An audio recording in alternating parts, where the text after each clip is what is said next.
no! No! No! De-option, no! No!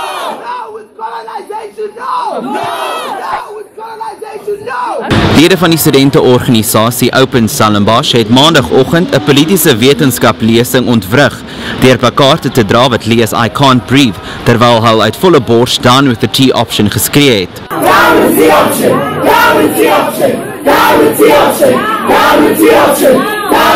Dit kom na die studentebeweging in Mei, sowat 2 maande gelede, 'n memorandum met eise vir meer regverdige taalbeleide aan die Universiteit van Stellenbosch aan Prof Wim de Villiers, fisiekanselier en rektor, oorhandig het.